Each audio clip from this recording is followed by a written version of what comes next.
¿Qué tal? Muy buenas noches, bienvenidos a esta emisión de Con los de Enfrente, el programa que El Universal y Milenio le presentan para discutir los temas de la semana. Bienvenidos, vecinos, David. Buenas. Elisa. Buenas noches. Héctor. ¿Qué tal? Buenas. Y mis colegas, Azucena. Hola. Juan Pablo. Héctor. Carlos. Hola, Héctor. Hoy, pues no puede haber otro tema que las primeras horas de la transición y el nuevo mapa político que dibujaron los ciudadanos que acudieron a las urnas el domingo pasado. ¿Qué implicaciones tiene? Ya sabemos qué pasó, pero no sabemos qué implica todo lo que pasó el domingo. Este tsunami moreno con el que nos acostamos el domingo en la noche. ¿Quién empieza? A mí me gustó, Si me permites, aunque te haya gustado algo, criticarme. déjame empezar Adelante, hoy, Carlos. Porque normalmente hablas primero que todos nosotros. solo por hoy. Gracias. Solo por Está hoy. corriendo el tiempo y... Sí. A mí me llama mucho la atención la coincidencia entre este triunfo colosal de un partido prácticamente recién nacido por el enorme liderazgo que ha tenido desde siempre como líder social Andrés Manuel López Obrador, la coincidencia con algo que me llama mucho la atención, al menos en la Ciudad de México. No sé si se han dado cuenta que abundan anuncios donde se promueve lo que para la catolicidad se promueve la Madre de Jesucristo. Hay anuncios panorámicos de la Virgen de Guadalupe. Y no descarto la posibilidad de que Morena, la Virgen Morena y todo eso esté jugando. Por eso se dan los fenómenos históricos y se dice de sincretismo. Algo está ocurriendo. Yo nunca había visto promoverse una advocación de la Virgen María en la ciudad. En la avenida Cuauhtémoc hay cuando menos 3 y no sé en qué otros puntos, pero me llama la atención. O sea, que inconscientemente se sembró esa imagen en nosotros y entonces por eso el 53% de Andrés Manuel. Ah, no tengo la menor duda. No soy psicólogo ni psiquiatra, pero creo que el juego de palabras morena, Virgen Morena, tiene mucho... Fíjate que no he visto esas imágenes, no me ha tocado. Sí, no las he visto, pero lo que sí supe que sucedió en algunos estados, en concreto, por ejemplo, los estados muy conservadores, donde estuve por ahí en la moderación de algunos de los debates que se hicieron, más bien había una propaganda en contra de Morena, porque decían que era usurpar la imagen, el nombre, y que más bien este movimiento y ese partido representaba casi a Satanás. O sea, sí lo promovían de esa manera. Ya saben cómo se pusieron toda la propaganda y las campañas en muchos lugares y en muchos momentos muy absurdas. Pues esta era una de ellas. Y sí manejaban esta idea, pero en contra, como algo contrario a, de decir, ellos están usurpando y no debe de ser así, y eso no lo querría la propia... Por completar la idea, ¿no? es que este fenómeno tiene mucho de religiosidad o de fe. El fenómeno López Obrador y este triunfo histórico descomunal. Yo no sé a qué se van a dedicar sus adversarios en los demás partidos, pero ya me callo. Me gustaría oír. Yo creo que esperanza más que fe, ¿no? Yo creo que sí hubo desde siempre algo ¿Místico? pues mesiánico, ¿no? Entonces había eran como las asambleas de López Obrador eran como, sí, señor cura, ¿no? Siempre, desde siempre. Pero si tú le preguntaron a la gente, para seguir con las encuestas que tanto nos gustan, ¿por qué votó? Le preguntaron a la gente. ¿Por qué votó? 77% votó por el cambio. O sea, la gente estaba harta. Entonces, más allá de lo místico, yo creo que había un gran hartazgo. Le preguntaron qué era lo más importante para tomar su decisión. La corrupción. Entonces, yo creo que había más hartazgo que cualquier otro asunto místico, religioso y demás, ¿no? Yo creo que la gente sí quería un cambio. Y híjole, qué cambio, ¿no? Arrasaron estos cuates por todos lados, alcaldías, congresos. Hay 17 gobernadores, si recuerdo bien la cifra, que se van a quedar sin mayoría. Por ejemplo, Oaxaca, el Estado de México. El Estado de México, el PRI no ganó por ningún lado. Entonces yo creo que había un gran hartazgo.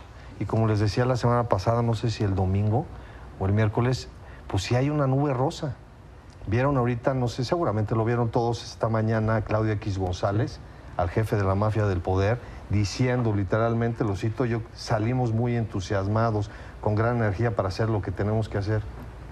Corrección. El jefe de la mafia en el poder, cuando había mafia del poder, es Carlos Salinas. Bueno, y Carlos Salinas no es Claudio X. Yo no sé de dónde sacaste ese pobre. Va el turno Héctor, pero si quieres hacer un apunte rápido, David. Cierro eso, ¿no? Le agradeció también hoy a Carlos Salinas. No, va Héctor primero y después... Adelante, por favor. Caballerosamente te la cedo. Es que yo no sé si es el tema rosa, como lo planteaste desde la madrugada del lunes. Yo lo que veo ahora es demasiadas concesiones que está teniendo Andrés Manuel López Obrador. Pide una reunión o concretan una reunión con el presidente Enrique Peña Nieto y tiene que ser donde él lo plantea, en Palacio Nacional. Pero le dio la opción al presidente. Dijo Andrés Manuel, me dio la opción Los Pinos o Palacio Nacional. Pero concluye la idea de las concesiones. Regularmente han sido en Los Pinos. Eso sí. Y ahora le concede. Con los empresarios igual. Ya ahorita, ya es como la reconciliación, es como... Bueno, pero hay algo, como darle, perdón, voy a explicar lo de Los Pinos. Ajá. ¿Por qué no? Porque, Tiene menos de 2 semanas que Andrés Manuel López Obrador dijo que ahí espantan, que por eso no va a poner un pie. Sí, que porque es decir, chupacabras, yo creo que sí es una tensión de decir, está más cerca su ánimo del Palacio Nacional, que por cierto, para un republicano, un demócrata, vivir en un palacio ya lo descartó. Yo se lo dije. Era abominable que un republicano, un demócrata, un luchador social estoy terminando, viviera en un palacio. Entonces no fue en Los Pinos por atención, digamos, o convenio con Peña Nieto, pero Andrés Manuel dice que ahí espantan. Pero son las imágenes y lo que te dicen las imágenes. La fotografía de ambos en el despacho presidencial, con la silla, el águila, la bandera.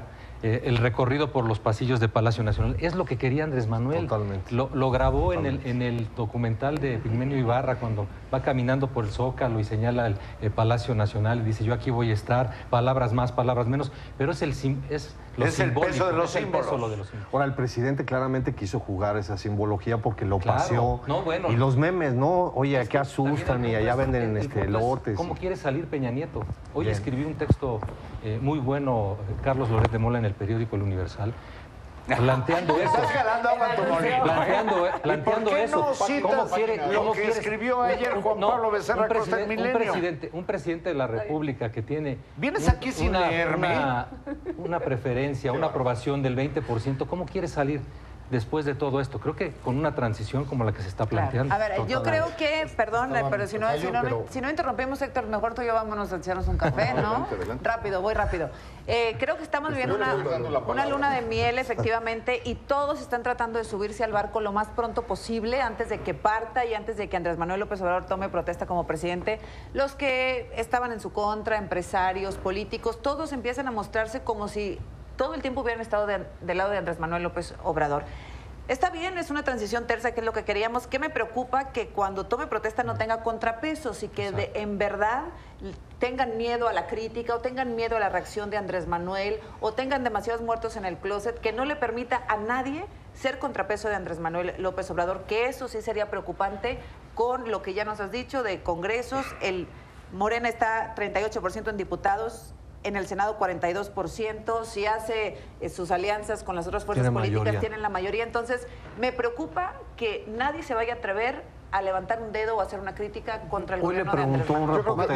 Yo creo que hay un punto crucial, y es, bueno, en este momento, que es en los días posteriores al triunfo arrasador, no tiene nada de raro que al presidente electo pues le empiecen a hacer una serie de acercamientos, ni siquiera concesiones, sino simplemente es algo natural, porque pues va a llegar a gobernar un país formado pues por todas estas fuerzas.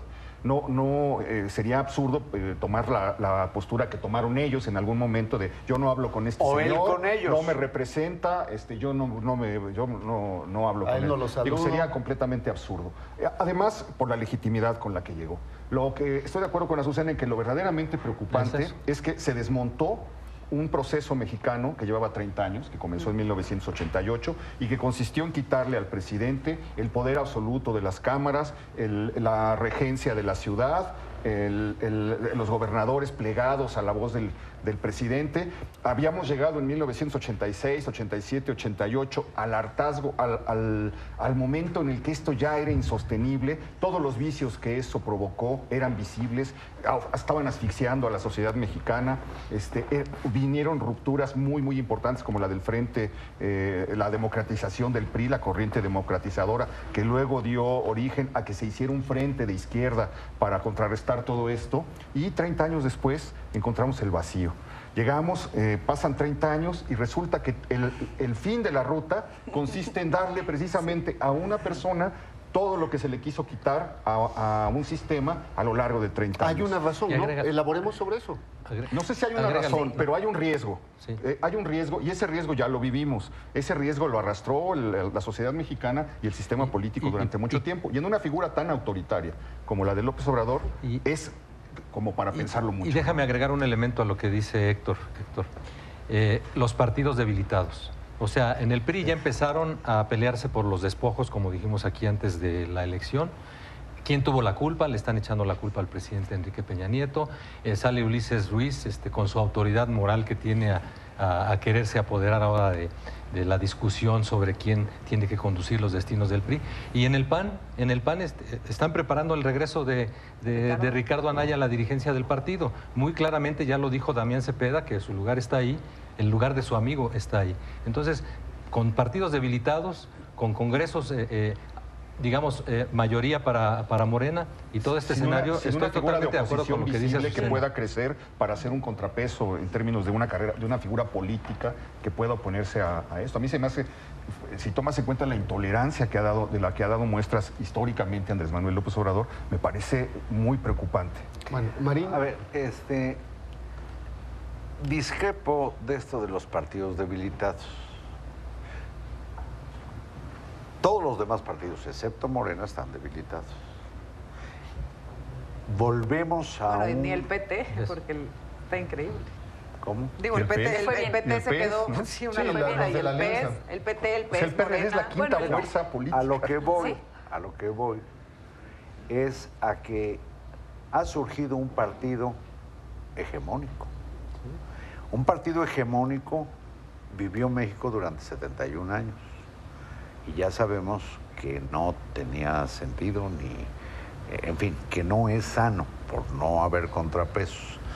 Pero en esto del tono o el lenguaje de los interlocutores del virtual presidente electo, López Obrador, lo mismo el presidente Peña Nieto que los empresarios, a mí no me extraña, lo supongo como un gesto elemental de civilidad, claro. Sobre todo porque el cambio de lenguaje en el caso de los empresarios y seguramente de muchas otras representaciones se debe también al notabilísimo para mí cambio de tono que ha tenido Andrés Manuel López Obrador. Él tampoco ya les dijo, no sé, saqueadores o voraces o mafia en el poder. Hoy en la mañana, por su nombre, se dijo agradecido por los mensajes, imagínense, del que antes era el innombrable Carlos Salinas, de Vicente Fox, que pretendió desaforarlo en su gobierno. Bueno, pero ¿qué me dice el mensaje de Vicente Fox además? O sea, no, maravilloso. Todo esto parece una... Perdón, lo que estoy diciendo es que es explicable, y que no compartiría yo la idea de que ahora ya todo el mundo le dice señor presidente y se tiran a sus pies. Pues, no, él también, porque tiene desde luego un hámster que le gira muy bien en el cerebro, noten el cambio de tono, es la tersura. Claro. Me preocupa que dentro de esa tersura persista en lo que me parece una necedad que no entiendo. Él concibe al Estado Mayor Presidencial como un grupo de guaruras. Está absolutamente extraviado. Y no se trata de cuidar a una persona que se llama Andrés Manuel López Obrador. Se trata de cuidar al jefe de las instituciones nacionales. Mira, sobre eso va a despertar una buena polémica. Elisa y Azucena, sí, ¿no? Nada más, ¿qué ¿qué estamos viendo? Azucena decía, sí, todos se quieren sumar, ¿no? Y estamos viendo esta dinámica, este servilismo, esta dinámica. No hay servilismo. No, por parte de varios políticos, sí parece, ya empezaron Carlos. a suavizar. Bueno, y él quiere también hablar suavecito, ¿por qué? El Sindicato Petrolero, el Grupo México, sacando desplegados. Por eso, ¿qué quieres que le quiebren los cristales de sus ventanas? Así tan rápido. Pero ¿a dónde va tu argumento? Así tan rápido, ¿por qué no? Sí. Y además, Andrés Manuel le dijo, y tienen como 30 segundos para subirse al barco, porque hemos visto una dinámica en la que no ha parado, en donde da una nota tras otra, y se va perdiendo. Incluso, ¿qué quedó de la llamada de Trump? Pues quién sabe, ya no fue nota porque en otro instante empezó a surgir, ya estaba con el presidente. Y es cierto y lógico que además tenemos ahora, como dicen, el pato cojo, ¿no? Del presidente, así le llaman. Sí, o como dice, ¿verdad, Héctor? Tú me entiendes, en donde pierde toda fuerza el presidente en turno, porque ya hay un, todavía virtual presidente electo, pero básicamente en el minuto en el que se reconoció el triunfo de Andrés Manuel, acumuló ese poder y él es el que tiene todas las negociaciones y la mira está no lo creo, es absolutamente falso. Pasa. ¿Tú no crees que haya pato cojo? No, lo que digo, no. El presidente de la República es presidente hasta el último momento. Claro, pero delimitado, pero ya no con la fuerza que tenía. Yo creo que está bien, no queríamos que llegara Andrés Manuel López Obrador y que empezaran a pelear y que siguiera dirigiéndose el presidente de esa forma y a los empresarios, etcétera. Es una luna de miel. Lo estamos siguiendo en vivo prácticamente 24 horas en las motocicletas, la gente lo para en la calle, él se empeña en viajar en su jeta, sin seguridad, etcétera, etcétera. Es un gran espectáculo que nunca habíamos visto, que se vale disfrutar, ¿no? Por la gente, por celebrar la democracia. Ojalá que esto a partir de diciembre no se convierta en una falta a las promesas de Andrés Manuel, porque sí queremos saber qué pasó con la Casa Blanca, qué pasó con Marinalco, qué va a pasar con el aeropuerto, qué va a pasar con la reforma educativa, qué va a pasar con la energética, con Odebrecht. O sea, hay muchos temas y yo no quisiera que esta tersura de la transición se volviera una tersura de gobierno. No, claro, pero qué bueno que haya una tersura de transición. De verdad es que es lo que mejor que podíamos esperar, que haya una tersura de transición. Está muy bonito ver como noticia que ya salió de la casa de transición y que se va a dirigir 2 cuadras para allá, etcétera. Es natural y forma parte del fenómeno que se convirtió esta elección. Un poco era previsible, pero nadie esperaba lo que han llamado el tsunami López Obradorista. Han pasado cosas interesantes. La disposición de rodearse de gente inteligente y capaz, pues habla bien de lo que podemos esperar. Porque un buen presidente rodeado de mediocres y de un gabinete gris, generalmente va a tener un gobierno mediocre y gris. Si hay un mal presidente que se rodea de gente capaz, puede tener un buen gobierno. Claro, incluso, por lo menos algunos filtros, ¿no, Juan Pablo? Entonces ya vimos la llegada de Gerardo Esquivel, se reafirma lo de Olga Sánchez, lo de Ursúa. Las señales son positivas. Faltan 5 meses. Va a haber muchas piedras en el camino, van a aparecer ahí muchísimas cosas. Pero a mí lo que me gusta es que de momento se diluyó el odio, la división, y hay un clima de concordia, de conciliación, que comenzó en Los Pinos. Y además el de fiesta. Que comenzó en el Palacio Nacional. Sí, se va a acabar, por supuesto, y de fiesta, porque a mí sí me emociona. Es una fiesta democrática, ¿verdad? Me emociona que la gente esté en la calle, que se acerquen, que se tomen una selfie. Es decir, es un muy bonito momento democrático no ver en nuestro país. la parafernalia del Estado Mayor impidiendo esos contactos. Y los codazos, que siempre muchos hemos sido víctimas de los codazos del Estado Mayor. Pero ¿qué nos quiere el Estado Mayor? ¿Tú quisieras ver al Estado Mayor? No, solo tiene una pregunta sobre este tema. A ver, yo coincido con Héctor de Mauleón. Yo creo que sí nos hacía falta tener una transición, unas primeras horas con esta tersura. Si hubiera ganado Mid o Anaya, todas estas reuniones que están habiendo, pues a nadie le hubiera llamado tanto la atención y estaríamos siguiéndolas tanto, porque eran naturales, en mi opinión, disculpa, pero eran naturales. Entonces, ¿y estas son antinaturales? ya llevas 4 interrupciones. Estas Me faltan 6. Pues sí, me imagino que sí. Estas no eran previsibles necesariamente porque venía peleándose claramente con el presidente de la República, decía no se metan las elecciones, aunque luego bajó el tono, por supuesto con todos los empresarios. A mí sí me da gusto que tengan este ánimo los dos. Cuando vi hoy en la mañana a Juan Pablo Castañón, el presidente del Consejo Coordinador Empresarial, y a Andrés Manuel López Obrador, más allá de los abrazos, ya ponerse de acuerdo en temas concretos. Por ejemplo, estaban hablando de todo este programa para los jóvenes, los ninis, que les llaman, de cómo los empresarios deciden apoyar a López Obrador en ese proyecto, decir, nosotros los vamos a capacitar, yo le voy a meter lana, vamos a poner instalaciones. A mí me parece extraordinario. ¿Coincides con Héctor? Claro, me parece extraordinario. con Carlos? Discrepo no, sí, y bueno, siempre. Para siempre. Pero hay otra cosa en la que concuerdo contigo, o fue contigo. Ya no me acuerdo. Me parece, ya no me acuerdo. Pero con alguien. Con alguien. Qué curioso, en lugar del tema es decir con quién se concuerda o con quién no. No, cierra tu argumento, porque nos quedan 6 minutos nada más. Entonces, eso del Estado Mayor, no difiero contigo, eso del Estado Mayor me parece una barbaridad, te voy a decir tal cual, de Andrés Manuel López Obrador. Es un irresponsable, está muy bonito ahorita, muy pintoresco que se le acerque una señora y le meta la cámara al coche y se tomen una foto como si viviéramos en Costa Rica o en Suiza. Este es un país muy violento, con muchos locos, con muchos monstruos, y a mí me parece una aberración y debería de pensar seriamente en tener seguridad, porque un día va a pasar vamos a ese tema, David. Yo estoy de acuerdo, y sí te leí hoy, Carlos Marín, en tu columna, es el tema que planteas. Mucho. Perdóname. Creo que estoy de acuerdo con Juan Pablo, con Carlos Marín.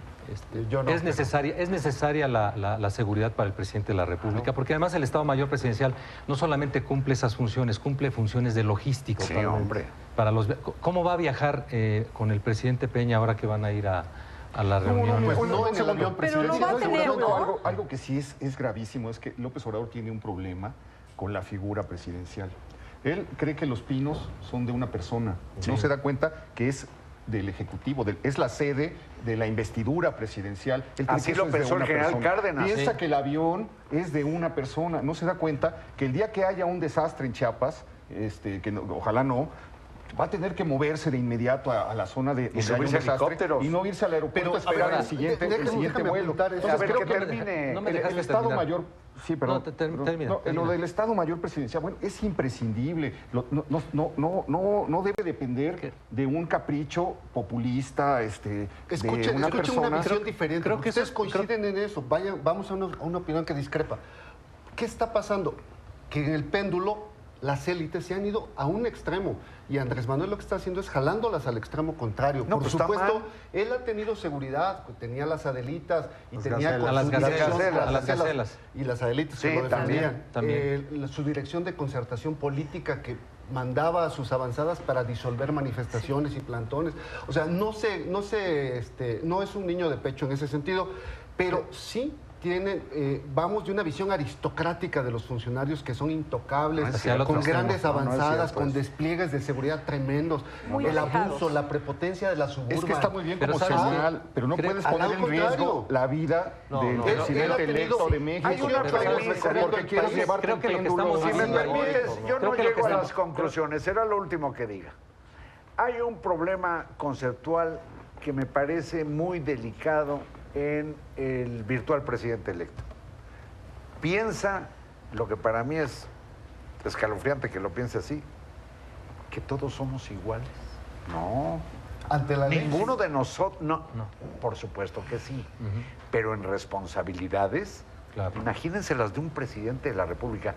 Esto no es la alcaldía de un pueblito de 60 ¿Sabes qué creo que está pasando, Carlos? ¿Sabes qué creo que está pasando, Héctor? A que es igual a sus igualados gobernados me parece una insensatez. Ya lo dijiste, Carlos, pero creo que lo que está pasando es la resaca de la campaña electoral. O sea, todavía hay una resaca de la campaña electoral. Y yo creo que conforme se vayan acomodando las cosas y él vaya entendiendo que es el presidente electo, ¿Cuánto le tomará entenderlo?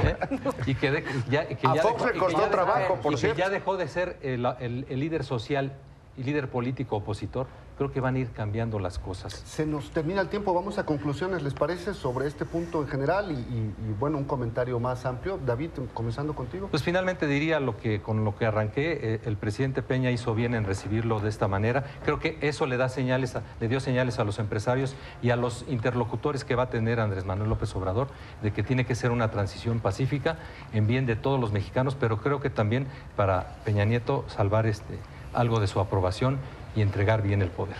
Carlos. Sí, yo celebro que esto que estamos viviendo sea consecuencia de un ejercicio democrático irreprochable, más allá de algunos detalles. No comparto, lo llegó él a decir, que a partir de su gobierno México viviría una auténtica democracia. No, una auténtica democracia es la que lo llevó al poder. Lo llevó a esta posición. Lo celebro, le deseo todo el éxito posible y ojalá corrija algunas cosas que creo que está equivocada. Muy bien, Elisa, ¿también? Sí, me parece que este es el periodo de post-electoral, post-campañas, en donde se tendrán que ir acomodando las piezas, incluyendo el tema de la seguridad. Él ya fue jefe de gobierno, también conoce temas de gobierno, no es que está llegando aquí un hombre que no tiene la menor idea de qué se trata estar en estas responsabilidades, y ya dio algunas señales de lo que va a hacer en el tema de ejército, la Sedena y de cómo lo va a integrar y qué va a hacer también con las policías y el entrenamiento que tendrán. Yo creo que de ahí saldrá también su equipo de seguridad, que tendrá que ser de la gente de su confianza total. Yo creo que también ese es un ingrediente que ahorita está en juego, y nada más decir que en la resaca vendrá también las responsabilidades de la debacle de los demás partidos, en donde tuvieron malos candidatos y en donde hubo divisiones tremendas, y eso van a tener que surgir las consecuencias, y surgirán otros partidos también. Muy bien, 30 segundos, Juan Pablo. Me gusta el ambiente terso republicano, espero que dure 5 meses, la transición. Los mexicanos decidieron que tuviera esta mayoría avasalladora, esperemos que haga buen uso de ella, y si no, pues en las elecciones intermedias le podemos dar una tunda, por decirlo así, y quitarle esa mayoría, y sí, ojalá y rectifique la parte de la seguridad que está poniendo en riesgo, la verdad, si le pasa algo a él, la estabilidad del Estado. Así es. Héctor de Maulén. Pues celebrar la fiesta democrática, tratar de poner la menor cantidad de piedras posibles al proceso que está viviendo el país y la sociedad mexicana, pero no quitar el ojo al hecho de que se le dio un poder inmenso, un poder que no ha tenido ningún presidente mexicano en décadas, a un personaje pues, que ha dado muestras de intolerancia, que han hecho escándalo. Entonces, no quitar el ojo de eso. Muy bien, ya lo discutiremos. Bueno, pues sí, yo creo que los ciudadanos dieron un manotazo en la mesa, y me encanta que se haya tomado esta decisión, porque finalmente el PRI lo había hecho muy mal, habíamos tenido muchos escándalos de corrupción. Creo que queda claro que los ciudadanos mandan en las elecciones, que los votos se cuentan, y ahí está la decisión. Entonces esto es muy digno de celebrarse. Lejos de lo que habíamos pensado antes, yo no he visto al menos gran confrontación y enojo tampoco entre las bases. Creo que el mensaje del domingo de los candidatos fue muy aleccionador, el de los empresarios, el de todos, y entonces los ciudadanos empezamos también a reconciliarnos. Ojalá que sea pronto, y pues que Andrés Manuel honre la palabra de su campaña, porque si recordamos algo relacionado con él, se llama combate a la corrupción. Bien. Corrupción fue su eslogan todo el tiempo, y ojalá que sí suceda, porque si no, la desilusión va a ser enorme. Ojalá que no. Muchas gracias, vecinos y colegas. Héctor. Hasta la próxima, y gracias a usted. Esto fue Con los de Enfrente. Nos vemos el próximo miércoles.